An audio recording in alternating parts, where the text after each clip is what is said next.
কারণ আমাদের বন্ধুপ্রতিম রাষ্ট্র ভারত, আমরা ভারতকে ছাড়া আমরা চলতে পারবো না, ভারত আমাদেরকে ছাড়া চলতে পারবে না। বিজেপি নেতা শুভেন্দু অধিকারীর যে কর্মকাণ্ড, সেটা শুধু ভারতবর্ষকেই নয়, উপমহাদেশের রাজনৈতিক, সামাজিক, সাংস্কৃতিক এবং অর্থনৈতিক জন্য একটি হুমকি শুরু।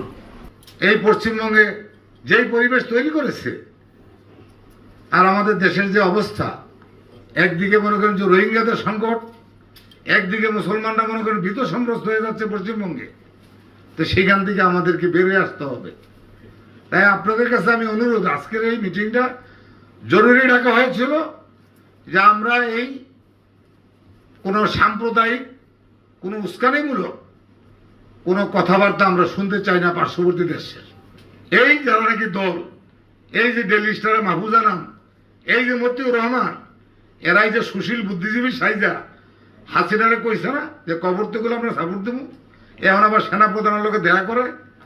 আমি তো পরিষ্কার বলছি, বাংলাদেশে বাটপার চুপ্পু অবৈধ পাসপোর্ট নিয়ে এই দেশের রাষ্ট্রপতি কিভাবে হয়, তার অধীনে কিভাবে নির্বাচন হয়, তার অধীনে কিভাবে অন্তর্বর্তীকালীন সরকার হয়, একটা দেশের সংবিধান, একটা দেশের নৈতিক মানবিক এই দিকগুলি আমরা আমাদের বর্তমান প্রজন্ম, আগামী প্রজন্মের জন্য কি দৃষ্টান্ত রেখে যাচ্ছি। এইভাবে বিপ্লব হবে না। আপনারা যদি 100 জন লোক আমার পাশে থাকেন, বাংলাদেশে কোনো দুর্নীতিবাজ থাকতে পারবে না, বাংলাদেশে কোনো দুর্নীতিবাজ থাকতে পারবে না। যে আমাদের দেশে এমন লোকও আছেন যারা এখন চিন্তা করছেন যে দুর্নীতিকে আমাদের দেশ থেকে দূর করবেন। তো ওনাকে আমি অনেক শুভেচ্ছা জানাই, অনেক আপনার প্রতি গুডউইল। কিন্তু বাংলাদেশের দুর্নীতি এখন মানুষের ডিএনএতে ঢুকে যাচ্ছে, সেখান থেকে উদ্ধার করতে পারলে পরে আপনার জন্য একেবারে জান্নাত পৌঁছে যাচ্ছে। দুর্নীতিটা এখন একটা অভ্যাস, মানে এটা ছাড়া মানুষ চিন্তাই করতে পারে না। তারা আপনার ফাইল আটকে রাখে, আপনার কাজটা করবে না, এই দেশ থেকে ওই দেশকে যান, মানে টাকা দেবে। আমি আওয়ামী লীগের সাপোর্টার। কেউ যদি মানে অন্যায় করে খুনও হয়ে যায়, ভাই উনি আওয়ামী লীগ করেন, ওনাকে কিছু বলা যাবে না। মানুষের মধ্যে যদি আপনার নৈতিকতা না থাকে, একটা কথা আছে আমাদের দেশের পলিটিক্সে সবাই বলে, আরে রাজনীতিতে শেষ কথা বলে কিছু নাই।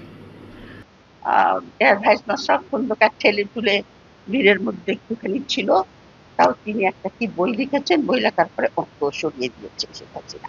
ওখান থেকে বাঙালি কেউ নেই, সব ইন্ডিয়া পাকিস্তানের খেলা। এটাকে ইন্ডিয়ানরা বলে এটা হলো তাদের থার্ড ইন্দো পাকিস্তান। প্রথমটা হয়তো 48-এ, দ্বিতীয়টা 65-এ, তৃতীয়টা 71। এবং এই যুদ্ধ যখন সারেন্ডার করলো, মিসেস ইন্দিরা গান্ধী পার্লামেন্টে দাঁড়িয়ে একটা স্টেটমেন্ট দিলেন। উনি বললেন 1000 সাল কা বদলা নেয়া, মানে হলো মুসলমানরা যে এখানে এসেছিল, আমাদেরকে ডিফিট দিয়েছিল, তারপর পৃথিবীতে এমন কোনো উন্নত দেশ নাই যে দেশের জাতিটা অনুন্নত, আর পৃথিবীতে এমন কোনো অনুন্নত দেশ নাই যে দেশটার জাতি উন্নত নাই। তার মানে কি? উন্নত জাতি উন্নত দেশ, অনুন্নত জাতি অনুন্নত দেশ। তা আমরা 56 বছর ধরে খালি ডিগবাজি দিচ্ছি, খালি ডিগবাজি। এই পলিটিক্যাল ডিগবাজি সিস্টেমটা এইভাবে হয় যে ইলেকশন হয় দুই রকম, একটা হলো রিগিং, আর একটা হচ্ছে ইঞ্জিনিয়ার। এবার হচ্ছে ইঞ্জিনিয়ার, এর আগের 4-5টা হয়েছে রিগিং। তারপরে কি হবে? নেক্সট আর একটা আছে, ওটা হলো মিলিটারি টু। মানে তৃতীয় বিশ্বে কখনো নর্মাল ইলেকশন হবে না, আমরা যতই চেষ্টা করি না হবে না। কারণ ক্ষমতায় ওই লোকটাই আসবে যারা নাকি নিউটন, যারা নাকি দেশগুলিকে চালায়, তৃতীয় বিশ্বকে চালায়, তারা যেভাবে চায়। এই দেশটাকে ধ্বংস করার একটা পায়তারা শুরু করে দিচ্ছে। সেই জন্য ভাই আমার কোনো ভয় নাই, আমি কোনো কাউরে আল্লাহ ছাড়া কাউরে ভয় পাই না। আমার পরিষ্কার কথা, যদি এই বাংলাদেশে জাতীয় ঐক্যের সরকার যদি না করে, আমরা এটা মানি না। কারণ বিএনপি এবং জামাত জাতীয় ঐক্য সরকারের তারা আপনার প্রস্তাবনা তারা জাতির সামনে উপস্থাপন করছিল, এবং তারা 24কে নিয়ে তারা হাবোর্ডের পক্ষে ক্যাম্পিং করছে।